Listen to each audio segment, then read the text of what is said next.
This is the Uptick Newswire Stock Day podcast, sponsored by InvestorsHangout.com. Subscribe to us on iTunes, Google Play, and YouTube to stay up to date on penny stock news and interviews, public information on OTC, pink sheets, and microcap stocks from around the world, with your host, Everett Jolly. On today's show, we have a brand new company, and I'm super excited to have him on the show and the company.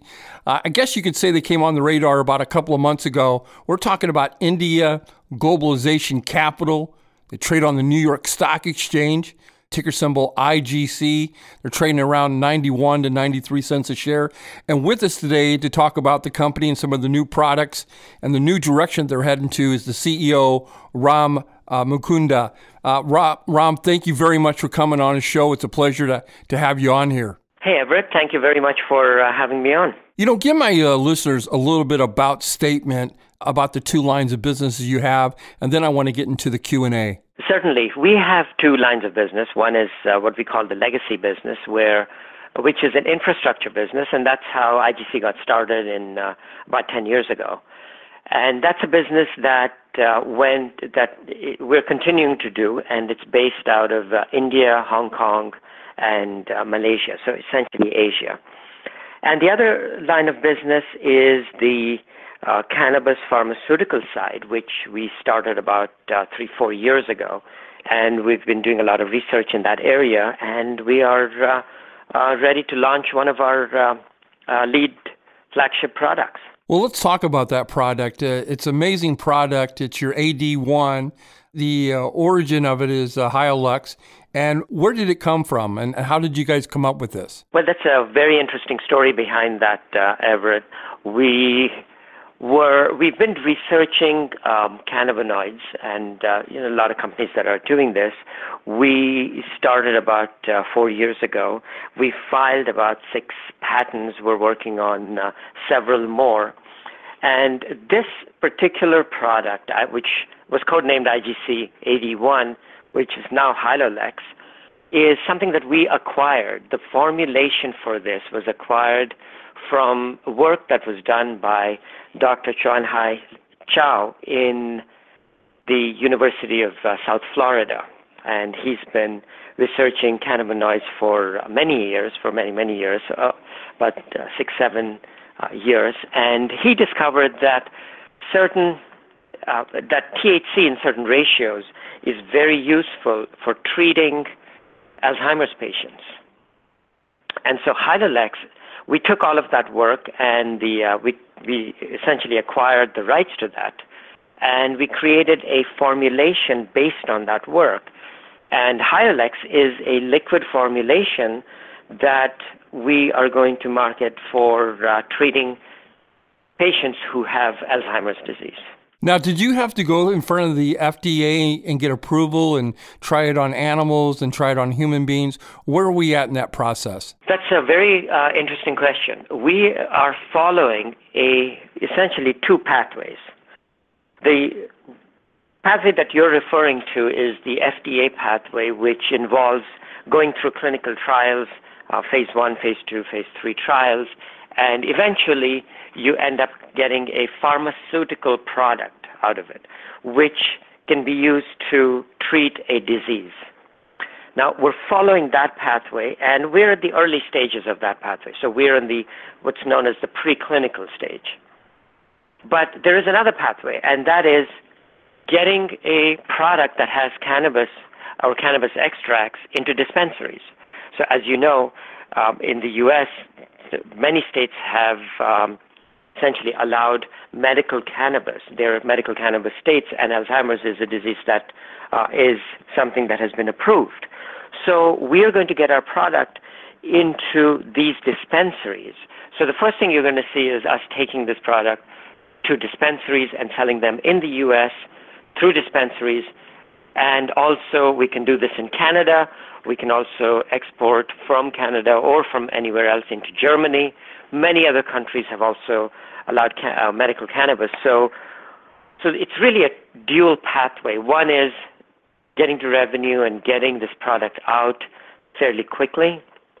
We're hoping to get Hylolex out into a few of the dispensaries as early as next few weeks or certainly by next month, and we'll continue to expand that and into many other states, and while in parallel pursuing the FDA pathway that you referred to. You know, I was reading some of your press releases, and I was really impressed that a lot of people are going to this blockchain technology. Why are you guys doing it? Well, Everett, what is interesting is that when we started getting this product ready for the cannabis industry and for the medical dispensaries, what we discovered is that there is a lot of inputs that come in from various sources. For example, there are the growers who grow cannabis.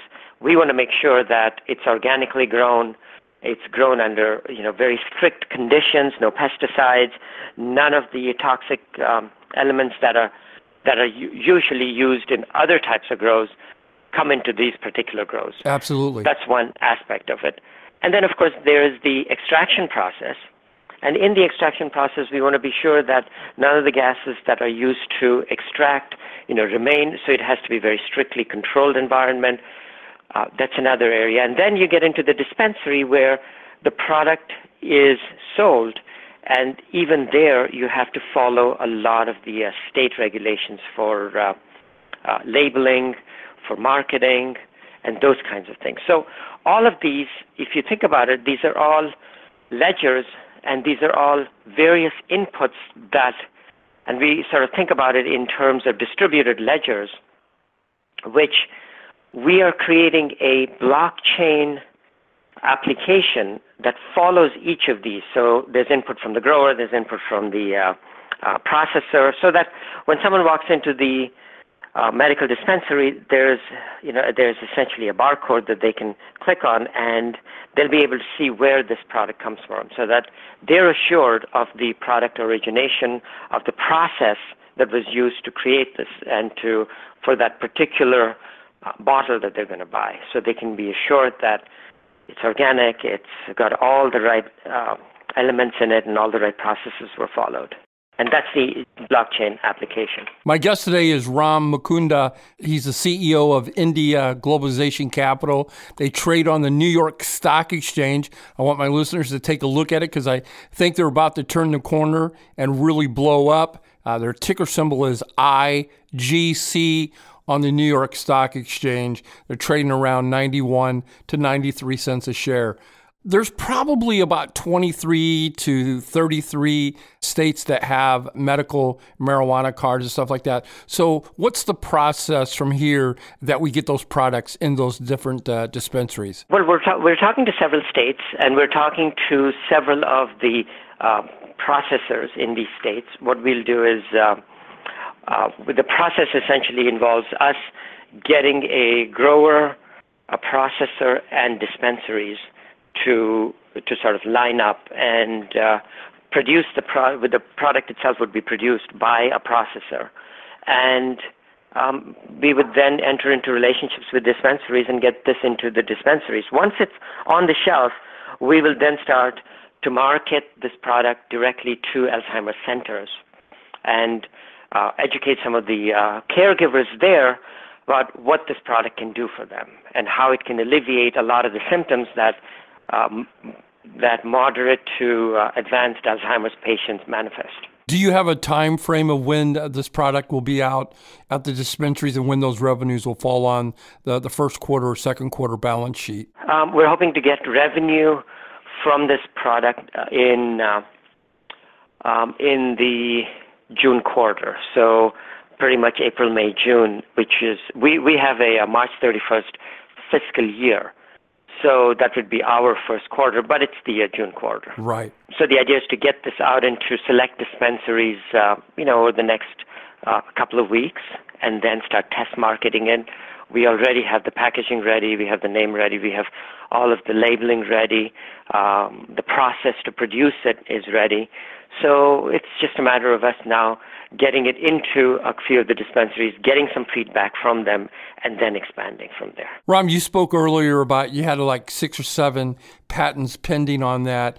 Are you guys going to take a more of a traditional pharmaceutical FDA approval process? Is that one of the reasons why you guys are doing that? Yes. So even for this product, we will take a traditional FDA process, and as you know, the FDA process takes a long time. Absolutely. Because this has cannabis in it, we can get it into dispensaries. Now, normally this would not be the case. It just so happens that there are 2 different pathways that we can follow. Just because it's cannabis. On the one hand, it's restricted, but on the other hand, there's a pathway that allows us to bring this to market. And, more importantly, getting this into the hands of patients that are suffering from this horrible disease, and hopefully it gives them some relief. We're running out of time on the interview, but I do want to thank you for coming on the show.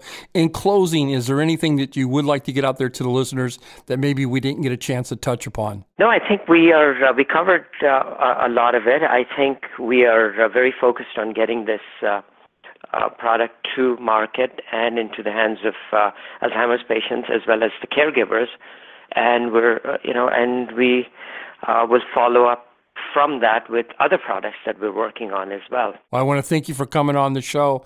I want my listeners to take a look at India Globalization Capital. They trade on the New York Stock Exchange, ticker symbol IGC. I think it's undervalued at this rate right here. Ram, I want to thank you for coming on the show. Please come back in 40 or 50 days and give us an update. Thank you, Everett. Thank you very much for having me on the show.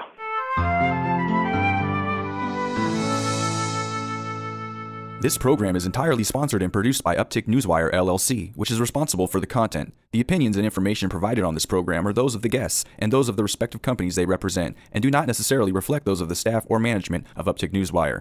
Uptick Newswire encourages all listeners of this program to do their due diligence and research when determining investment strategies that will work for them, or to seek the assistance of an investment professional. The guests of this program may have paid for its distribution and are not directly affiliated with Uptick Newswire or this station.